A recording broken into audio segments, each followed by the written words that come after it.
Bonjour les gars, bienvenue dans cette nouvelle vidéo.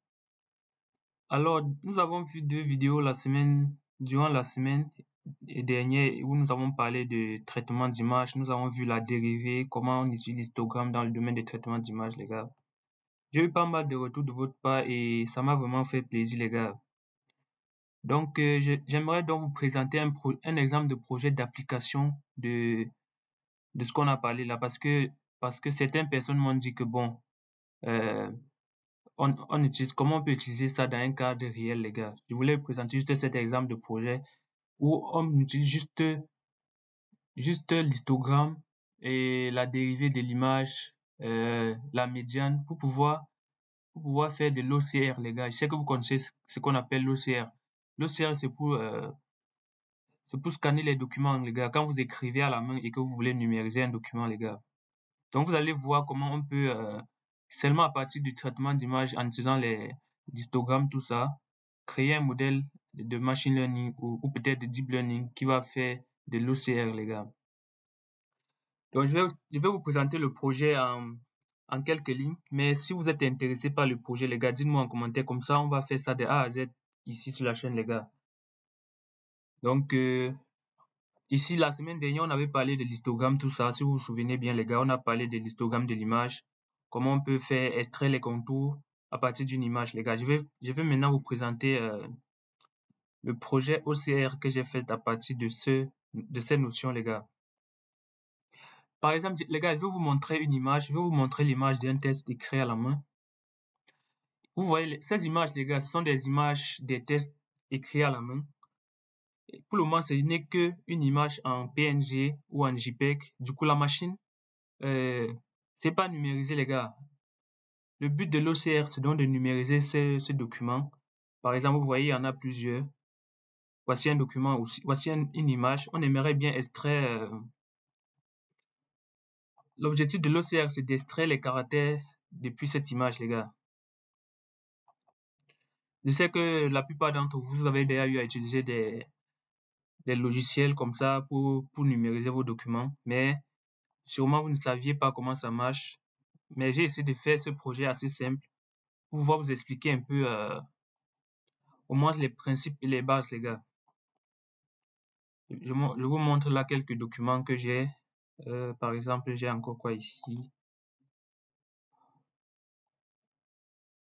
Ah, ça, il n'accepte pas ce type de format. En tout cas, les gars, ce sont là comme vous avez vu, ce sont là des documents écrits à la main, mais on aimerait les numériser, les gars. Par exemple, ici, ça, c'est le début de mon projet ici. Vous voyez, par exemple, ici, j'affiche juste cette image que je vous ai montrée tout à l'heure. Vous voyez que c'est écrit à la main, mais on aimerait bien les numériser. Ici, je calcule juste la médiane. Je fais un filtre médian, les gars. Si vous savez, le filtre médian, c'est un filtre qui permet de diminuer les bruits sur une image. Donc, si vous avez, par exemple, une photo que vous avez prise de votre test et que, par exemple, il y a des points de stylo, par exemple, sur la feuille et qu'on aimerait supprimer ces points parce que ces points sont minuscules et ça peut gêner lors du traitement de l'image. Le filtre médian, c'est un truc qui permet d'éliminer ces bruits-là. Et ça, c'est une fonction que j'ai implémentée. C'est vraiment une fonction sans utiliser de librairie externe, les gars. C'est une fonction que j'implémente en disant que le principe du filtre médiane. Je calcule la médiane dans une région donnée. Les gars, le but de cette vidéo, c'est juste de vous présenter le projet. Et si vous êtes intéressé, dites-moi en commentaire. Comme ça, je vais faire le projet ici sur la chaîne. Et bientôt même, je vais mettre ça sur GitHub. Comme ça, pour ceux qui sont intéressés, qui veulent aller plus loin, peuvent consulter. Donc ça, c'est comme j'expliquais, la fonction filtre médiane qui calcule juste le filtre médiane et qui permet de diminuer le bruit dans une image. Après ça, les gars, par exemple, voici mon image initiale ici. C'est vrai que cette image n'avait pas beaucoup d'imperfections. Du coup, le filtre médiane n'a pas changé beaucoup de choses. Donc c'est pour ça que vous voyez l'image a l'air d'être similaire, mais par contre, il y a quand même des opérations qui sont effectuées sur cette image. Pareil, j'affiche l'histogramme comme nous avons vu la semaine dernière. Vous voyez déjà, l'histogramme me permet déjà de comprendre certaines choses sur mon image. Par exemple, là, je comprends qu'il y a un groupe de pixels compris entre 0,5 et 0,6 ici. et il y a un groupe de pixels proche de 1. Là, probablement, je me dis, le groupe de pixels qui est ici plus en bas correspond à mes écritures et le groupe de pixels qui est ici en haut correspond à la feuille ou peut-être au format A4. Donc les gars, je vous explique juste les principes. Si vous êtes intéressé, parce que je passe vite sur le code comme ça, si vous êtes intéressé, on va implémenter ça ici sur la chaîne, vraiment de A à Z, en expliquant tous les principes, les gars. Déjà, la semaine dernière, on a commencé avec l'histogramme et la dérivée de l'image. N'hésitez pas à aller consulter si vous n'avez pas vu, les gars. Pareil, on a parlé de la binarisation dans ces vidéos-là. Je fais la binarisation. Comme je vous ai dit ici, je vois le seuil. Ici, par exemple, on a un seuil compris. Bon, ici, par exemple, vous allez me dire, ici, c'est pas 200, c'est 0,7, les gars. Parce que j'ai dû changer le code entre temps. Parce que je lis sur mon histogramme ici. Je vois que je peux diviser mon image en deux. On a un groupe de pixels plus en bas et un groupe de pixels plus en haut, les gars. Donc, je divise mon image comme ça en deux pour binariser. Et là, on obtient cette image. Vous voyez bien que là, on distingue mieux le fond et les écritures. Maintenant, toujours avec les principes de l'histogramme, les gars, vous voyez qu'on sera en mesure d'extraire chaque ligne de ce document et chaque caractère de ce document. Donc, en vrai, je vais pas beaucoup expliquer dans cette vidéo, mais n'hésitez pas à me dire en commentaire si vous aimeriez qu'on repasse sur ces notions-là, les gars. Bon, ici j'ai juste voulu afficher les deux premières lignes. Mais ça, c'est de façon, j'ai envie de dire, c'est vraiment de façon brute comme ça, où j'extrais les deux premières lignes. Par exemple, ici, j'ai vu que les deux premières lignes, ça c'est pas de 0 à 200, par exemple. Là, j'extrais les deux premières lignes et je les affiche juste. Maintenant, les gars, il y a une notion toujours sur l'histogramme que nous n'avons pas abordé jusqu'à présent, ce qu'on appelle la projection, les gars. Là, j'ai fait une projection. Là, je fais ce qu'on appelle une projection horizontale sur les données de mon histogramme, les gars. Et quand je fais une projection horizontale, la projection horizontale a pour effet de me détecter toutes les lignes de mon document.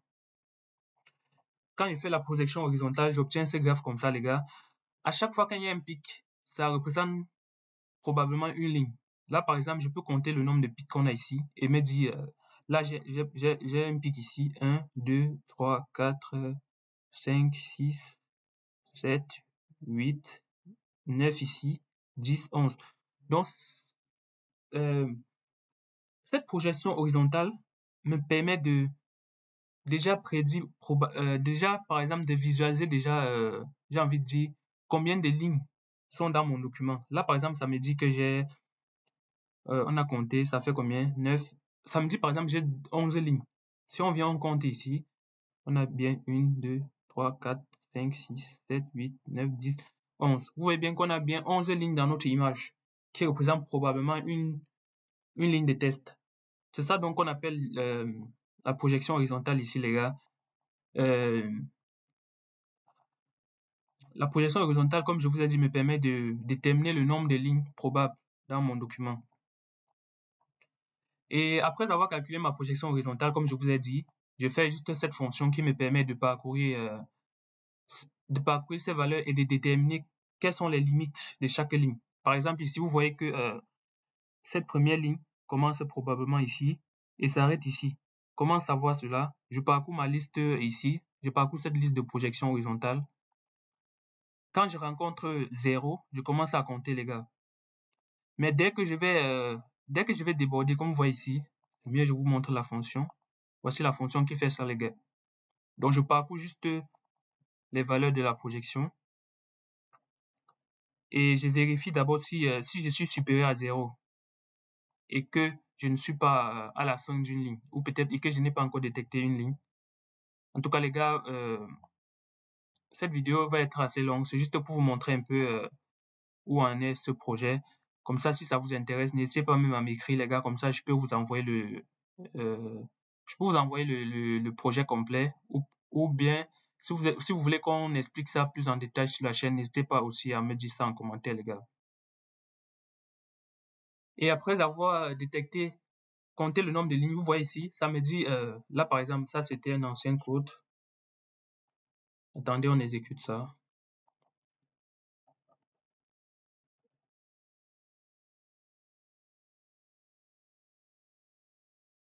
Vous voyez là les gars, là ça me dit que j'ai 11 lignes dans mon document.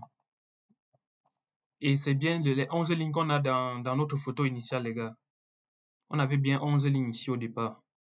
Donc vous voyez qu'en faisant juste la manipulation de l'histogramme, en analysant de part et d'autre les gars, j'ai réussi à détecter automatiquement combien de lignes je peux avoir dans mon document.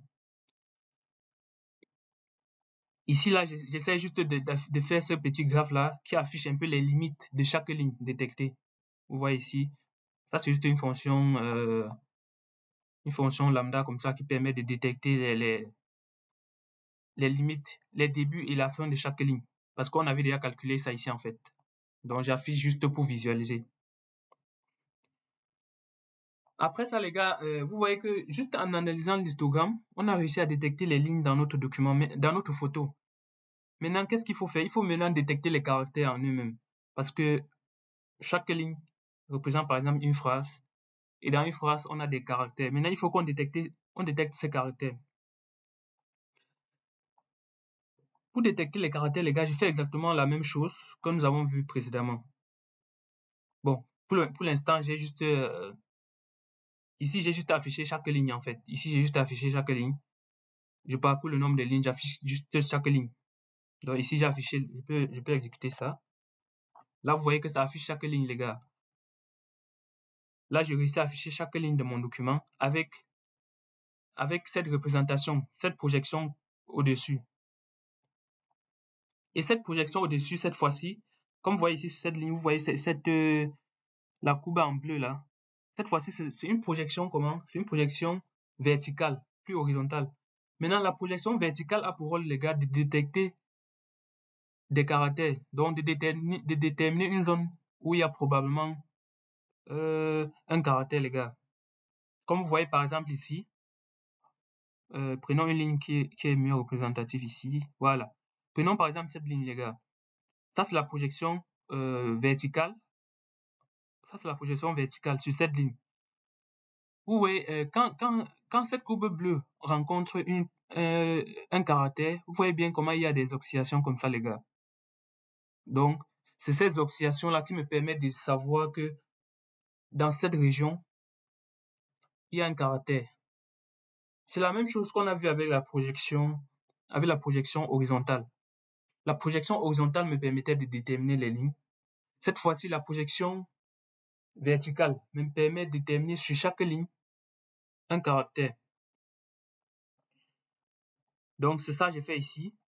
Ça, c'est juste l'affichage pour l'instant. Ici, j'affiche juste pour qu'on voie exactement ce que ça fait la projection verticale.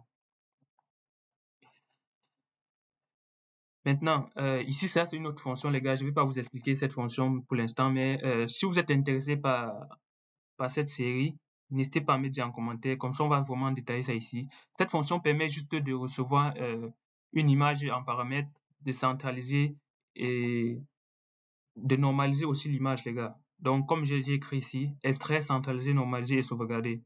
Voilà. Donc, par exemple, si reçoit un caractère, bon, je vais vous expliquer en quelques mots. Si j'envoie un caractère ici à cette fonction, la fonction, s'il va récupérer le caractère, il va la centraliser sur un cadran de taille 68, comme vous voyez ici, de taille donnée en paramètres. Mais je ne vais pas expliquer en détail, mais si vous êtes intéressé, les gars, n'hésitez pas à dire en commentaire comme d'habitude. Maintenant, vous voyez que d'après ce qu'on a vu plus haut, on réussit déjà à faire quoi, les gars? On réussit à détecter les lignes et on réussit à détecter les zones où se trouvent des caractères. Vous avez vu que pour déterminer une ligne, on fait une projection horizontale. Pour déterminer un caractère sur une ligne, on fait une projection verticale. Maintenant, il nous faut combiner tout ça pour pouvoir extraire le caractère en lui-même. Donc, c'est cette fonction-ci. Dans cette fonction, je parcours chaque ligne. Et quand je parcours une ligne, je récupère la projection verticale, comme on a vu tout à l'heure, et j'extrais le caractère. Par exemple, je vous montre ici, les gars. Comment faire pour extraire, par exemple, ce caractère C? En fait, c'est la même chose qu'on a fait tout à l'heure avec la projection horizontale pour extraire les lignes. Qu'est-ce que j'ai fait? Je parcours cette courbe en bleu là. Quand je rencontre un 0, je sais qu'il n'y a pas de caractère à ce moment. Je fixe mon point de départ. Dès que je rencontre les points de fluctuation comme ça, je commence à compter. Vous voyez les gars, à chaque fois quand ça fluctue, ça veut dire que je suis encore sur un caractère. Mais dès que je rencontre encore un 0, ça veut dire probablement j'ai terminé la région où se trouvait le caractère. Là, je sais que probablement il y a un caractère dans cette région. J'encadre cette région et j'extrais cette région.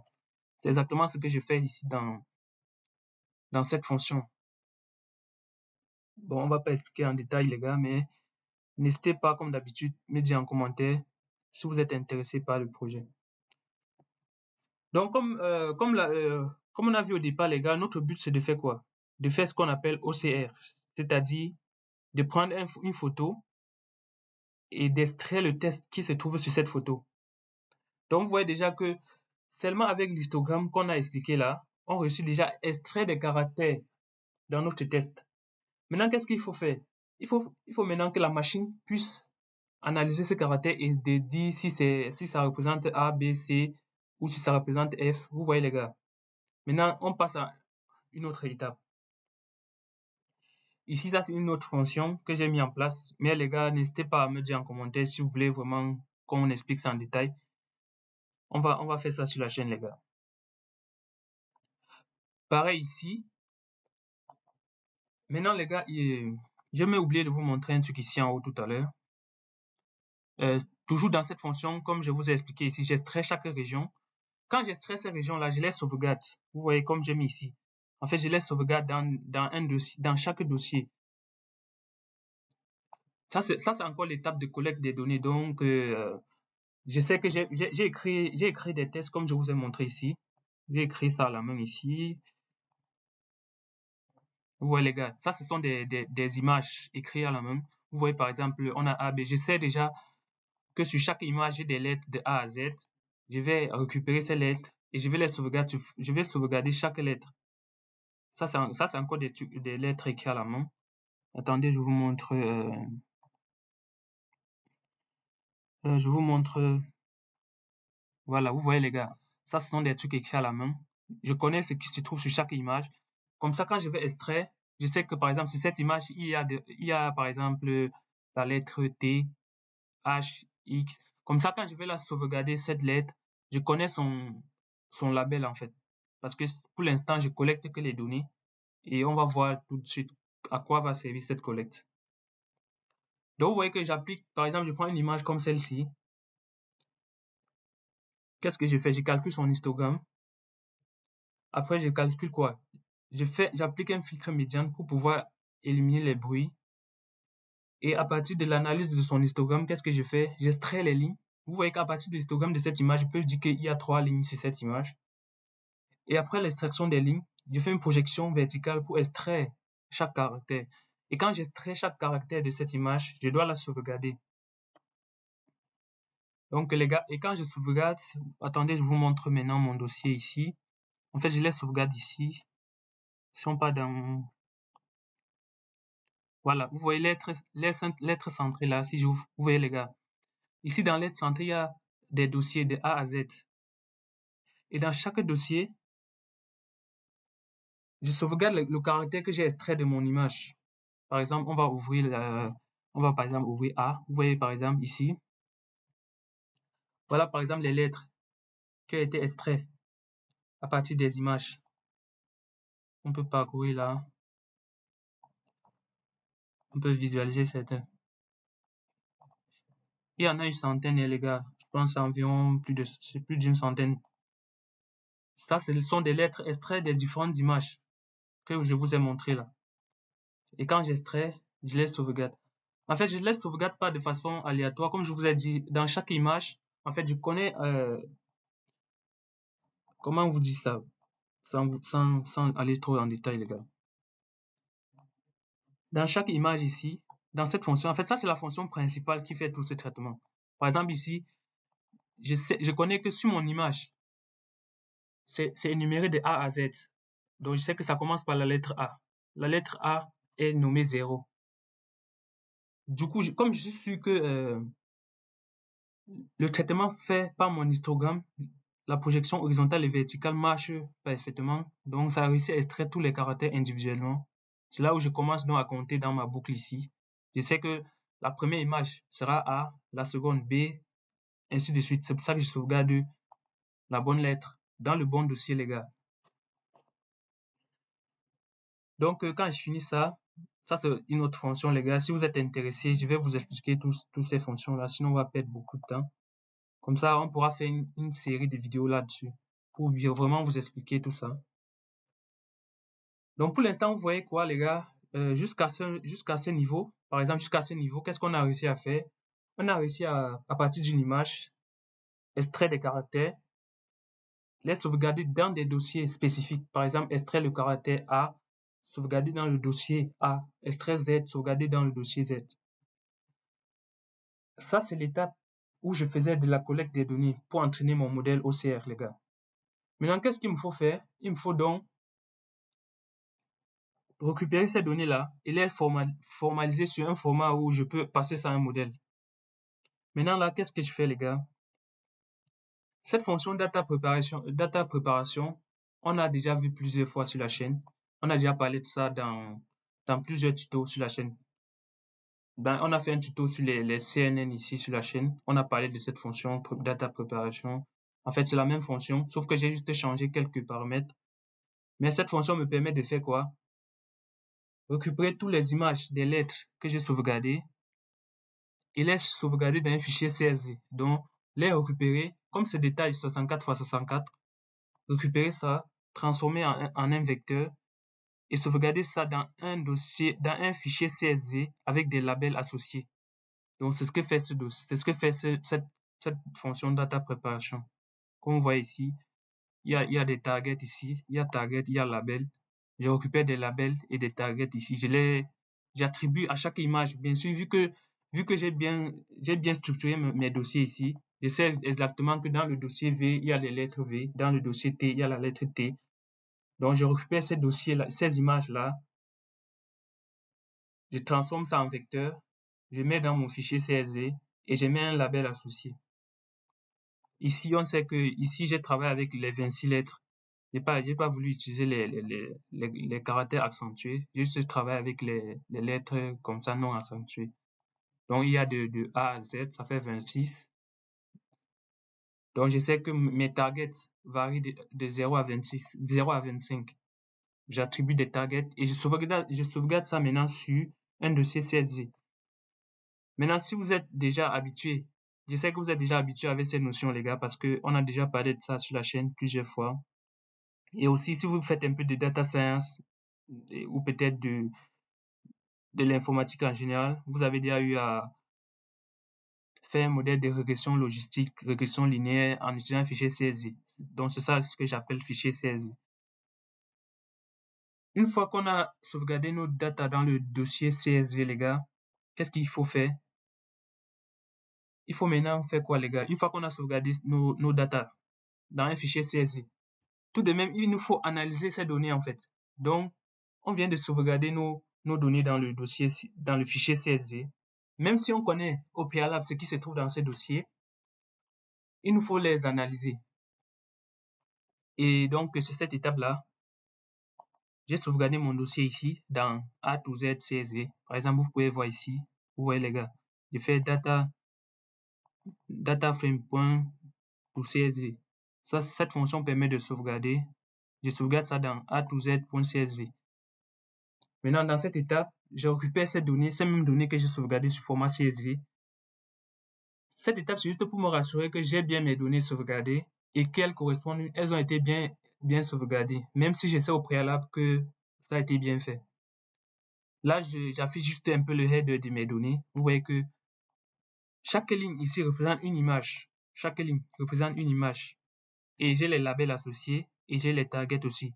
Par exemple, le label pour A, c'est 0. Pour Z, c'est, vous définissez les gars, pour Z, c'est 25. Donc là, je suis sûr que mes données ont été bien sauvegardées en format CSV. Donc, je peux passer ça à un modèle, que ce soit de classification que ce soit un modèle de deep learning, comme les CNN, nous allons voir ça tout à l'heure, ou que ce soit juste un modèle de régression logistique comme ça dépend de vous. Mais vous savez déjà, sur des données où on a une explosion de dimensionnalité comme ça, c'est un peu compliqué de trouver de faire de la régression linéaire dessus. Qu'est-ce que je raconte? La régression logistique ne sera pas très performante dessus. C'est ce que je voulais dire. Donc, on peut utiliser autre modèle, mais ça vous de faire le choix. Moi, par exemple, dans ce projet, j'ai fait le choix d'utiliser les réseaux de neurones convolutifs. Donc là, je suis toujours à l'étape d'explorer mes données que j'ai sauvegardées au préalable, les gars.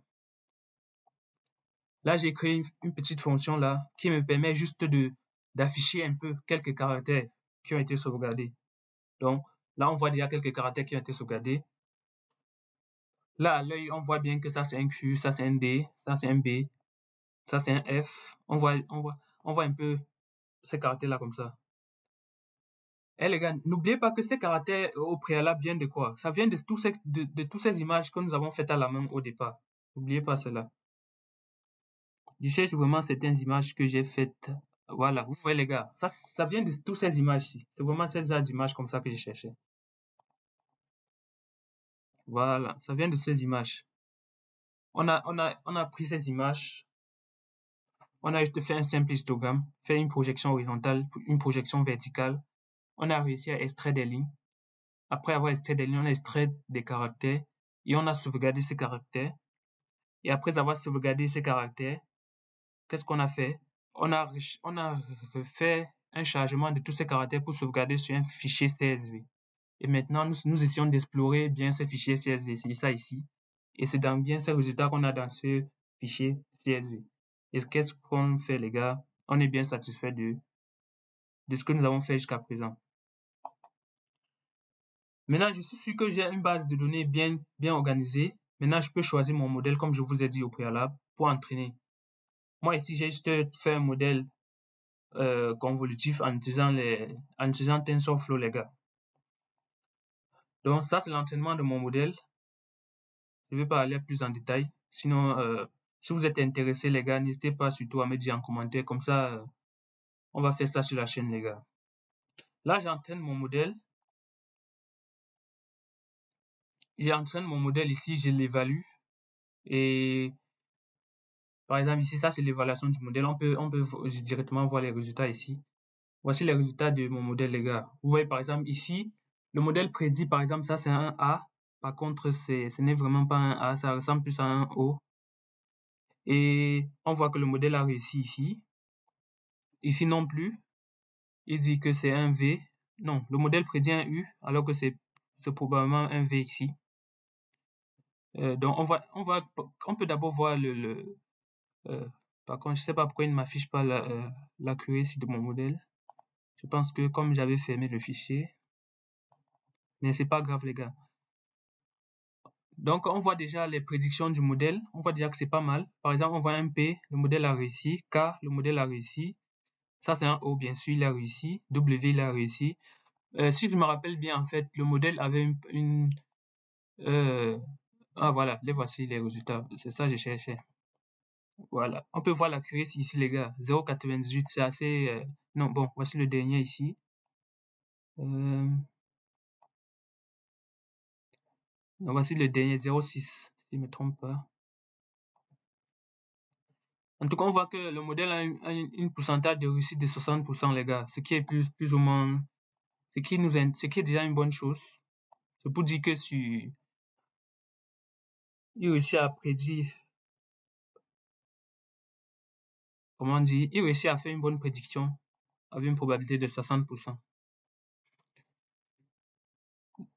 Bon, juste en analysant les résultats des prédictions, on peut déjà voir si le modèle performe plus ou moins, les gars. Par exemple, on voit ça c'est un S, le modèle a réussi. Par contre, ici, ça c'est un E, mais il dit que c'est un C. Mais on voit bien que ça ressemble à un C aussi également. Ça c'est un F, le modèle a réussi. J, oui. Ça c'est un R, oui. Oméga, oui. M. En tout cas, on voit que le modèle réussit plus ou moins. Voici les résultats des prédictions ici. Maintenant, après avoir entraîné le modèle, maintenant, qu'est-ce qu'il faut faire, les gars? Il faut le sauvegarder. C'est ça ici, cette ligne modèle.save permet de sauvegarder notre modèle. Comme ça, on peut l'utiliser demain, après-demain, sans plus passer par l'étape d'entraînement. Maintenant, les gars, on a réussi à partir d'une image écrite à la main, comme on dit, à partir d'un test écrit à la main, extraire les lignes, extraire les caractères, les sauvegarder, créer un modèle qui s'entraîne sur ces données, faire des prédictions. Maintenant, qu'est-ce qu'il faut faire, les gars? Il faut maintenant passer à une étape de test. Comme ça, si je reste seulement... qu'est-ce que je fais dire? Il faut maintenant passer à l'étape de test. L'étape de test, les gars, c'est l'étape où on crée le pipeline complet pour pouvoir entraîner, pour pouvoir en fait avoir un résultat. Le pipeline complet commence où? Ça commence depuis le début du projet, en fait, depuis le début de la présentation du projet jusqu'à l'étape de sauvegarde du modèle comme ça. Donc, il faut maintenant qu'on crée un pipeline qui, par exemple, ça peut être juste une fonction qui prend en entrée une image, c'est-à-dire une image écrite à la main, comme un texte écrit à la main, un poème, n'importe quoi. Et qu'est-ce que ça fait? Ça prend juste cette image écrite à la main et en résultat, à la fin, ça vous donne le test associé à cette image. C'est ça ici, j'ai appelé cette étape real-time test. Donc, on peut voir ça ici, les gars. Voici la fonction pipeline que j'ai créée. Bon, je passe un peu, peut-être je suis un peu rapide, les gars, mais le but de cette vidéo, c'est vraiment de vous présenter un peu comme ça, que vous voyez un peu ce qui s'est fait, ce qui est un peu derrière les... C'est vrai que ça, ce n'est qu'un petit projet qui explore un peu euh, comment on fait de l'OCR, mais sachez qu'il y a des techniques plus avancées. Pour le moment, vraiment, on fait un truc from scratch où on essaie un peu d'expliquer les bases pour que vous compreniez un peu ce qui se passe derrière, les gars. Donc, j'accélère un peu vite sur la présentation, mais n'hésitez pas surtout à me dire en commentaire si vous voulez qu'on parle plus en détail avec ce projet, les gars. Donc, on était au niveau de la création du pipeline, les gars. Vous voyez ici le pipeline, qu'est-ce qu'il prend juste en entrée? Il prend juste le chemin d'accès à votre image. Donc, vous voyez que si vous avez écrit, imaginez par exemple, euh, vous avez fait un test écrit à la main et on vous demande de le saisir par exemple sur Word et que vous ne voulez pas le faire parce que c'est un peu chiant. Vous voyez les gars, vous prenez votre image, vous envoyez au modèle et vous attendez bras croisés. Vous avez votre résultat à la fin, les gars. C'est ça qui est magnifique avec ça. Donc, vous voyez ici, on a créé une fonction pipeline ici qui prend juste en entrée le répertoire dans lequel se trouve votre image dont vous voulez numériser. Et quand ça prend ce chemin, les gars, ça va maintenant refaire toutes les étapes que nous avons vues plus haut, mais de façon automatique. Ça n'a plus besoin de vous pour par exemple, mettre un seuil. Ça n'a pas besoin de vous pour mettre quoi que ce soit, parce que tout a été automatisé. Par exemple, ici, vous pouvez ajouter un seuil au départ si vous voulez. On n'a pas eu de seuil plus haut. Mais ici aussi, j'ai fait un calcul automatique pour prendre un seuil. Par exemple, ici, j'ai pris juste la moyenne des pixels pour le seuil. Et quand ça prend le seuil, ça détermine les lignes qui sont dans votre image. Ça détermine les caractères, ça extrait les caractères. Ça va mettre ça dans cette variable, comme vous voyez ici. Test extract image. Ça va extraire tous les caractères, ça va mettre ça ici. Et après, pour chaque caractère, qu'est-ce qu'il faut faire? Bon, ici, dans cette partie, les gars, qu'est-ce que j'ai fait? Vu que c'est une nouvelle image qui arrive, ça peut être toujours intéressant pour moi de sauvegarder les caractères qui ont été extraits. Donc, je les sauvegarde comme ça. Si plus tard, je vais encore faire comment? Je vais encore entraîner mon modèle avec. C'est un peu ce qui se passe avec ChatGPT et tout ça, les gars. Quand vous utilisez ChatGPT, les données des réponses de ChatGPT sont encore utilisées pour entraîner encore ces genres de modèles. C'est pour ça que ici, à ce niveau, je sauvegarde les images que vous avez utilisées dans le pipeline. Comme ça, plus tard, je peux augmenter les performances de mon modèle avec ces images. Maintenant, ici, si le modèle ne trouve aucun test dans votre image, il va vous dire aucun test détecté ou aucune lettre détectée. Et il va retourner juste un champ de caractères vide. Maintenant, sinon, s'il réussit à extraire les caractères, qu'est-ce qu'il va faire? Il va maintenant passer ça à notre modèle qu'on a vu plus haut, le modèle convolutif qu'on a vu là. Et ce modèle va essayer de prédire chaque caractère. Donc, le modèle va prédire chaque caractère. Bon, on avait sauvegardé notre modèle, c'est pour ça que je le charge ici. Et je fais prime predict pour qu'il prédise chaque caractère. Et dès qu'il prédit chaque caractère, maintenant j'aurai dans cette variable, j'aurai quoi? J'aurai tous les caractères qu'il a prédit, les gars. Ici, j'ai mis juste une petite logique vraiment très simple qui concatène juste ces caractères-là.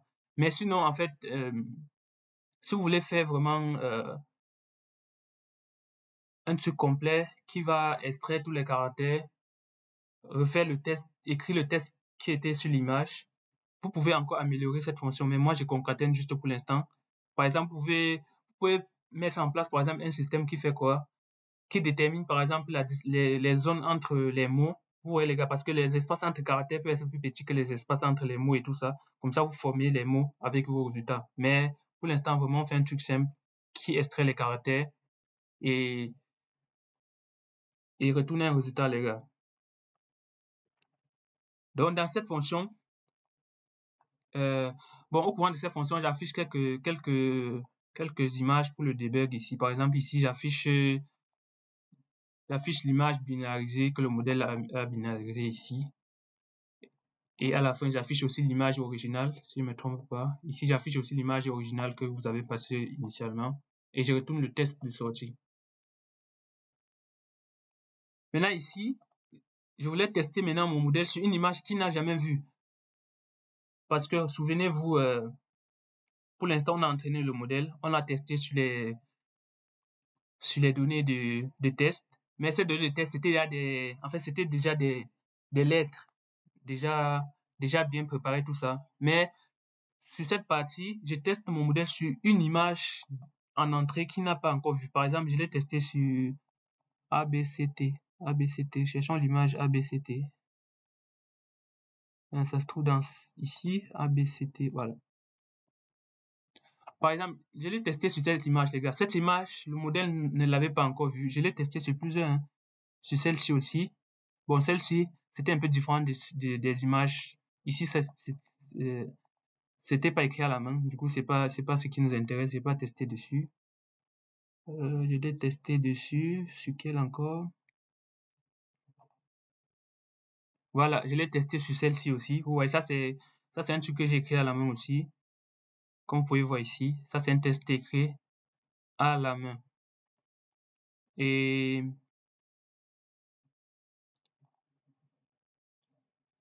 quoi encore? Ça aussi, voilà, c'est le même test écrit à la main ici. Par exemple, attendez, je change. Passons plutôt quel test? Bon, on va pas perdre du temps, les gars. Donc là, je lui passe cette image. Là, comme je vous ai dit, il affiche l'image binarisée, la voici.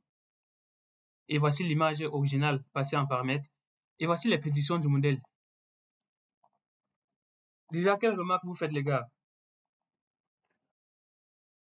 Déjà, on peut compter par exemple le nombre de caractères pour voir si d'abord notre système réussit à extraire tous les caractères. Donc ici, on peut voir on a 3, 3, 3, 9, 12, on a 15. Donc ici, on a 3, 9, 12.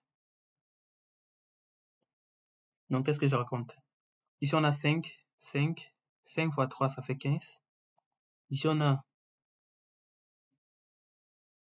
5, 5. Voilà. Vous voyez qu'on a déjà 15 caractères. Ça veut dire que notre système réussit, ou bien notre pipeline que nous avons mis en place réussit à extraire tous les caractères. Maintenant, regardons les prédictions. On voit déjà que les prédictions sont très mauvaises parce que ici, on s'attend à un A probablement, mais le système prédit un S. Ici, on s'attend à un B, mais il prédit un H. C'est vrai que c'est plus ou moins proche d'un H. Le C, il a bien prédit. Le D aussi. Ici, il voit le E comme le Z. Je ne sais pas pourquoi il dit que c'est le Z. Le F, il l'a bien prédit. Le Q, ça ressemble. C'est vrai que ce G représente un peu un Q, mais il a prédit comme Q. Le H, déjà, le I, il a réussi. Le M aussi, il a réussi. Le M se trouve ici. Ici c'était un N. Mais c'est vrai que ça ressemble un peu à un H. Mais déjà, on peut voir que le modèle sur des données vraiment qu'il n'a pas encore vues, qui arrivent en images brutes, qui sont transformées. On voit déjà que les sorties ne sont pas très bonnes. Ici, en fait, je peux pas dire ça quand même, parce que en fait, les gars, ici, on voit que notre système qu'on a mis en place réussit à extraire les caractères, tous les caractères. Maintenant, le problème se trouve où, les gars? Si vous avez compris le truc, le problème se trouve au niveau du modèle que nous avons entraîné. Ici, par exemple, je vous ai dit, j'ai une centaine d'images. En fait, entraîner un modèle sur 100 images pour chaque caractère, ça ne permet pas de déterminer. En fait, c'est pas très intéressant. Vous voyez que ici, je peux dire j'ai une centaine d'images par caractère. Donc, pour A, j'ai 100, B, j'ai 100. Mais comme il y a une façon de possibilité de créer le même caractère, les gars, c'est donc pour ça qu'il me faut beaucoup plus de données. Et si j'ai plus de données, je peux entraîner un modèle plus performant. Et pour l'instant, j'ai encore besoin de données. Donc, si vous êtes intéressé par le projet, les gars, si vous voulez par exemple qu'on fait un truc, ou peut-être contribuer même à ce projet, les gars, n'hésitez pas à me demander par exemple le code source, je vous envoie comme ça, vous écrivez vos caractères à la main, vous extrayez ces caractères, après vous partagez ces données-là, les gars. Comme ça, on peut créer même un dataset qui va servir à d'autres personnes, que ce soit aux étudiants qui vont utiliser ces datasets pour leur entraînement personnel, les gars.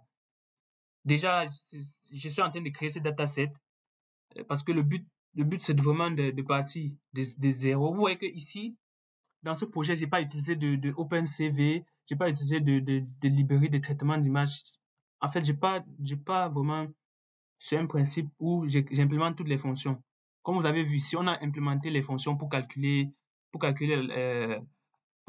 le filtre médian. La semaine dernière, on avait fait les fonctions pour calculer quoi? Pour faire, je perds les mots. La semaine dernière, on avait fait des fonctions pour faire la dérivée de l'image. On avait aussi fait la fonction on avait fait quoi, les gars? Attendez, je zoome ici.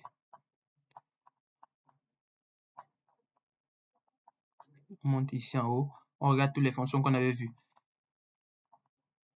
Donc, voici le filtre médian qu'on a implémenté. Vraiment, tout est implémenté à zéro. C'est vrai que, en termes de rapidité, c'est mieux d'utiliser les fonctions déjà faites avec d'autres librairies, mais le but, c'est de vraiment faire tout de A à Z sur notre chaîne, les gars. Parce que notre chaîne, c'est ça son objectif. Donc, ouais, quand on réussit déjà à faire quoi? À faire ce qu'on appelle OCR, les gars. Donc là, on réussit à extraire du texte sur des images écrites à la main.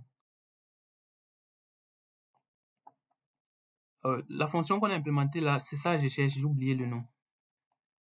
On avait fait la dérivée à ce niveau. Voilà, on avait fait la dérivée. Voilà, c'était la dérivée en fait. On avait implémenté la fonction pour faire la dérivée d'une image. Après, on a implémenté, bon, j'ai pas encore vu ça avec vous, mais j'ai implémenté une fonction qui s'appelle filtre médian pour pouvoir appliquer un filtre médian sur une image. Donc, les gars, j'espère que vous avez appris des choses. N'hésitez pas à me dire en commentaire si vous voulez qu'on parle plus en détail sur ce projet. Même moi, pour l'instant, je travaille encore dessus parce que vous voyez, comme ici à la fin, on a eu des prédictions pas très bonnes parce que, en fait, notre modèle n'a pas assez de données. Vous voyez que ici, quand on vient avec une nouvelle image, en fait, le modèle n'a pas de bonnes prédictions parce que, comme je vous ai dit, il y a une façon de créer un caractère. Et vu qu'on a une centaine d'images par caractère ici, c'est pas suffisant.